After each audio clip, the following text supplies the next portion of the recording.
is something that all of us in Great Britain, the Commonwealth and beyond feared would happen. Of course it was going to happen. She was a woman of advanced age.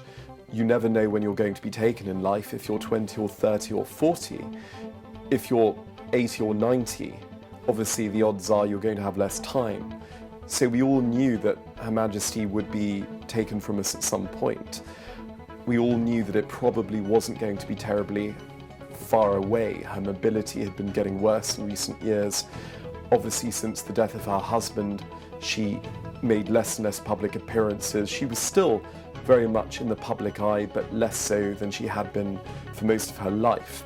So we all expected this moment, but somehow the shock of it is something that leaves many of us cold. It certainly left me cold. We had all been alerted to the fact that things were not looking good throughout the day, but that moment when it was officially announced Her Majesty had died, I think many of us, the blood literally drained out of us, because very few people, you have to be born before 1945 to remember a time before the Queen. And most of us, thankfully, were born a little bit later than that. So none of us can remember a time before the Queen. And I think it has destabilised many people in a manner that few would have imagined. So some people mistakenly would always describe Her Majesty as the Queen of England. Of course, as people should know, she was Queen not only of Great Britain, but Great Britain and Northern Ireland, the United Kingdom. Beyond our seas, even in a sort of post-imperial age, there is a residue of empire because she is still Queen of Canada, Australia, New Zealand, many of the Caribbean islands, Papua New Guinea, and the list goes on and on. So she was not merely Queen of a small part of the United Kingdom. She was the Queen of the whole of the United Kingdom and many realms and territories beyond the seas. Obviously, in the last few years, the world geopolitically has become a lot less certain, whether we're talking about events in the Middle East, events in Latin America, events in Russia, or indeed in our own homeland of Great Britain, where we have a devolution settlement that sometimes pulls the country in different directions, nationalists in Scotland, etc. Northern Ireland, there are issues too. But throughout all that, the Queen never forgot that her vows were to the whole United Kingdom and indeed the whole Commonwealth. And she very much has been a source of stability and the one sort of figurehead that has never changed over the years. And I think people found that immensely reassuring. The Queen, indeed all constitutional monarchs in the United Kingdom and beyond, take a vow, effectively an unofficial vow, never to be involved in party politics. So the Queen scrupulously never took a position on any of the domestic political issues in Great Britain, even geopolitical issues in other countries, whether it involved changes of President of the United States, some she might have been more attuned to, should we say, and some she might not, whether it was Caribbean islands that opted to become republics and change their status from effectively a dominion with Her Majesty as head of state to an independent republic within the Commonwealth. We all know that the Queen will have had private opinions on these things, but she was scrupulous never ever to reveal those private opinions, and that is why she was beyond compare at her job, always remaining above party politics, always remaining above the fray of political debate around the world. But I think most people could assume that as Queen of the United Kingdom, she wished to continue reigning as Queen of that United Kingdom, and it would probably be a source of a lot of pain and sorrow if the country had fragmented and broken up. Obviously, the sheer length of Her Majesty the Queen's reign, 1952, that's 7 years after the end of the Second World War, to put it in perspective, to 2022, where, empires have risen, empires have fallen, the Soviet Union no longer exists, Britain has a different constitutional settlement within itself. So much has changed around the world over the course of the last 70 years. It would have been impossible for the Queen to go on with the style of monarchy perhaps that existed when she first came to the throne, the secret of the British monarchy, the reason why the British monarchy still exists when the German monarchy is gone, the French monarchy is gone, the Russian monarchy is gone, so many other monarchies sadly have fallen, is because it reforms to survive. It's constantly changing at a very small rate every day, to the extent that you almost don't realise it's changing, and that's the secret of its survival. I think an interesting point that you may have been referring to is that Her Majesty was always beyond politics, always beyond that fray as we've mentioned, but was very much a small c conservative. She didn't like rapid change. She was from another era, another world, with different morals, different mores, different beliefs. And it must have been incredibly hard for her and painful for her to see, as you say, some of the more absurd social changes that have existed, social and cultural changes around the world, and particularly here in Great Britain. And a lot of those things perhaps did not sit easily with her and her late husband, the Duke of Edinburgh. But throughout all of that, she never, never apologized, she never explained, she never gave away her opinions, whether she approved or didn't disapprove, whether she approved or didn't approve over things. Because if she had let any of that slip, then effectively the monarchy is dead. The monarchy has to always come at things from a great height, and Her Majesty the Queen was exemplary at that. Obviously, much has been said about the marriage of Prince Harry, the Duke of Sussex, to Meghan Markle, now the Duchess of Sussex, a number of years ago, and obviously the controversies surrounding that are well known. I think the royals are in a very difficult position because, on the one hand, people want them to be like everyone else, something I've always considered a mistake. But when they have the same issues, the same arguments, the same stresses, the same disturbances, the same internecine family conflicts that affect all of us, people don't like that either.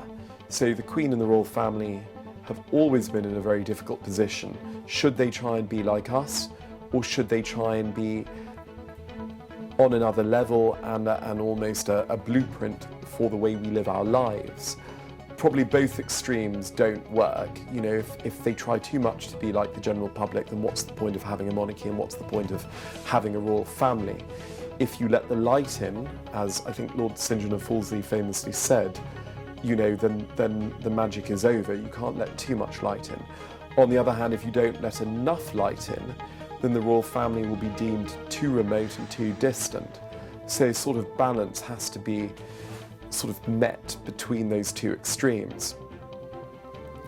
People often like to speculate whether the Queen was personally hostile to Meghan or the Duchess of York, Sarah Ferguson, before. I don't believe the Queen would have been hostile to any of these people. She was incredibly magnanimous. She was incredibly generous. She was incredibly understanding of human foibles within her own family and beyond. So, of course, where there were family upsets, separations, divorces, controversies, this will have hurt her and brought pain to her personally.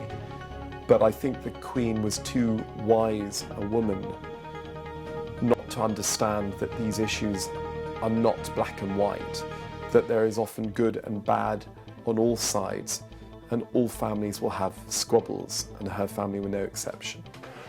I think because Her Majesty the Queen was such an exemplary monarch, exemplary public figure, head of the Commonwealth, head of the Church of England, of course, as well, sometimes it was easy for people who didn't know her well, and most of us obviously didn't know her at all, it was easy for people not to realise how very human a figure she was as well, in as much as, her sister Princess Margaret, who died many years ago in 2002, she had a completely different role to the Queen. She was able to live more of a private life. She was able to indulge her interests, her love of music, her love of the theatre, her love of ballet. She was quite an opinionated character. A lot of her opinions were well known. Obviously, none of that would have been appropriate for the Queen, and also the Queen was a completely different character to the late Princess Margaret. The Queen was shyer, the Queen was quieter, the Queen was more measured. And I think it was easy for people not entirely in the know to assume the Queen was quite cold personally. But I gather from anyone that has known her well, she was far from cold. Apparently she had an enormously good sense of humour. She was able to see the fun and the humour in most things, even obviously in dire situations. And I have no doubt if she was still here today, she would be deriving some form of amusement from obviously the terrible events of the last 24 hours. So the Queen did famously had a terribly good sense of humour.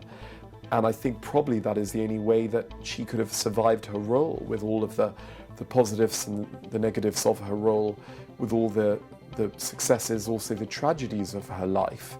You know, the death of her daughter-in-law, the Princess of Wales. She also lost a cousin in the 1970s. Most people forget that.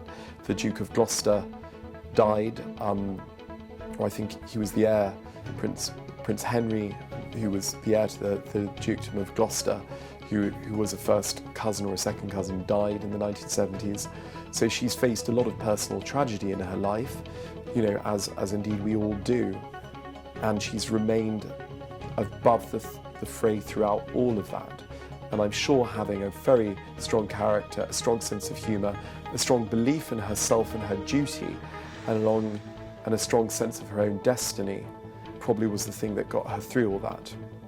Obviously in the last 20, 30 years, there have been a lot of depictions of the Queen on camera, famously in a film that actually I was in very briefly, called The Queen, with Helen Mirren in 2006, which chronicled the Queen and how she dealt with the aftermath of the death of the Princess of Wales.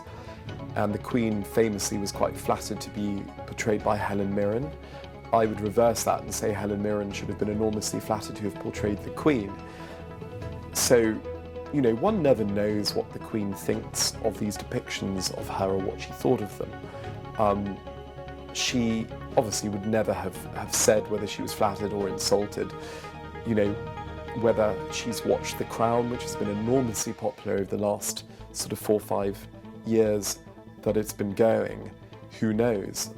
Famously, the royals don't watch The Crown. Maybe it's a bit, too close to home, but I wouldn't be surprised if she had, taken a cheeky peek of it at some point over the years. I think being a public figure and being the sort of public figure she was, without parallel anywhere in the world, the most glorious but also the loneliest of positions anywhere in the world. I think probably the Queen would have been numb to a lot of the press and the portrayals of her, because if you get too involved with things like that, where do you stop? You'll be crying and laughing every moment, versus whether the depictions are flattering or whether the depictions are less than flattering.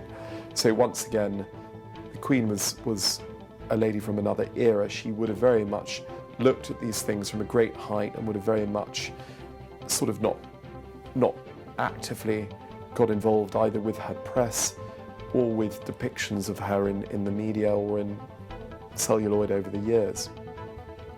The sheer longevity of Her Majesty the Queen's reign meant that she saw off 15 British Prime Ministers, 14, I think she was on her 15th sadly when she died, never mind the amount of Australian, New Zealand, Canadian Prime Ministers and beyond.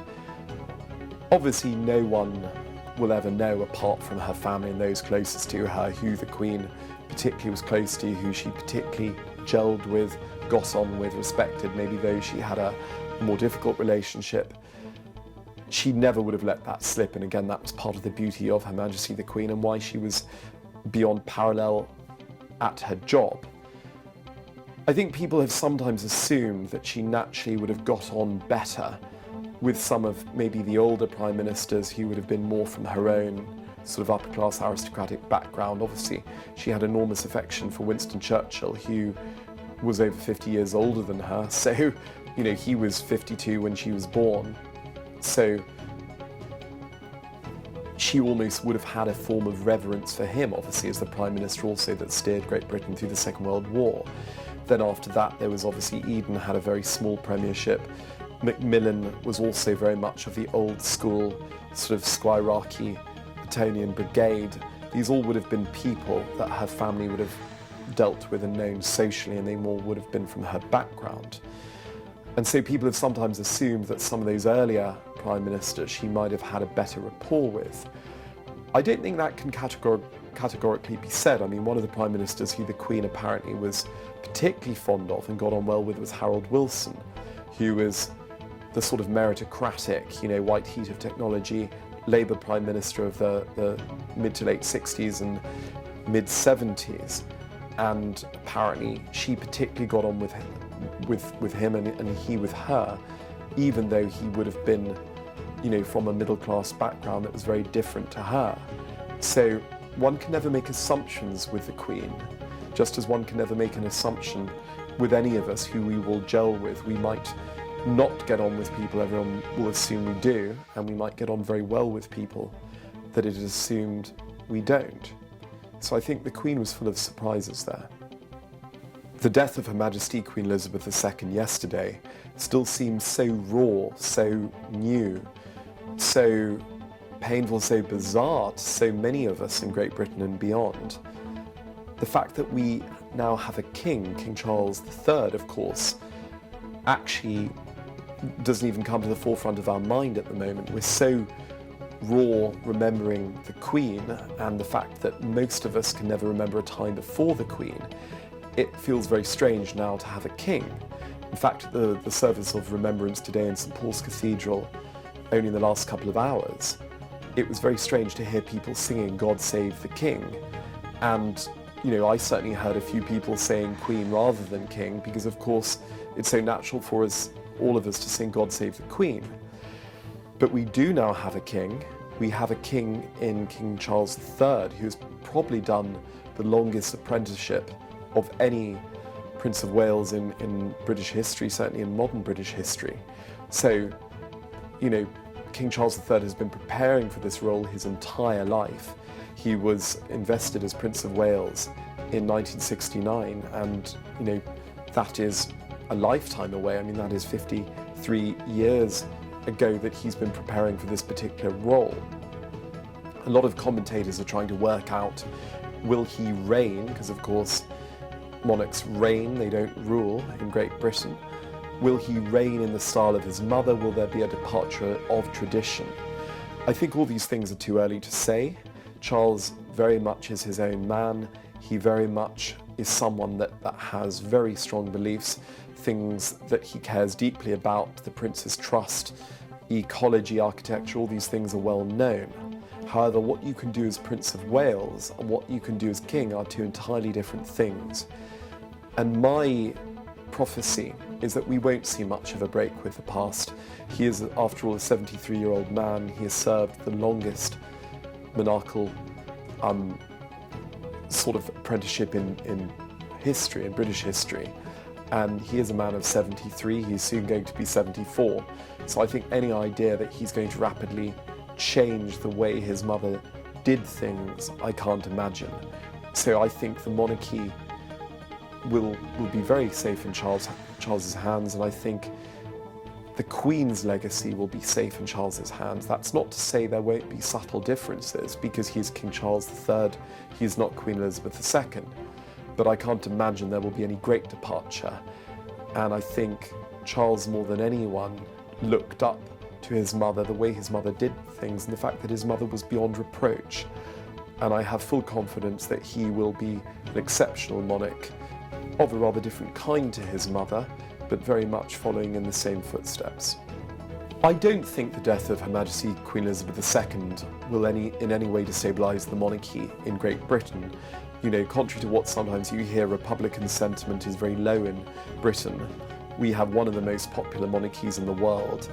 I think it was King Farouk famously said in the 1950s, when he had been deposed from Egypt, he said one day there will only be four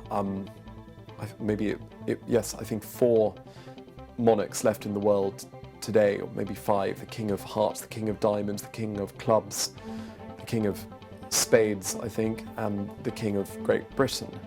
And so I think the monarchy will be very safe in Charles's hands. I think what will be interesting is the way he sees his role in the Commonwealth. And of course there are nations, as we've seen recently in the Caribbean, and indeed Australia, which is obviously a much bigger, more important country, whereby there is Republican sentiment and there is a debate. Do they still want to inherit the British monarch and go on with the tradition that they've been going on since they emerged as colonies? But I think these are all discussions for another day. I think today we need to celebrate the life of Her Majesty the Queen, the service of Her Majesty the Queen, what she has done not only for Great Britain, but for many of the Commonwealth realms, Australia, New Zealand, Canada, to name but a few, and indeed the entire Commonwealth. And I can't see any rapid change anytime soon, because the British monarchy is a strange beast.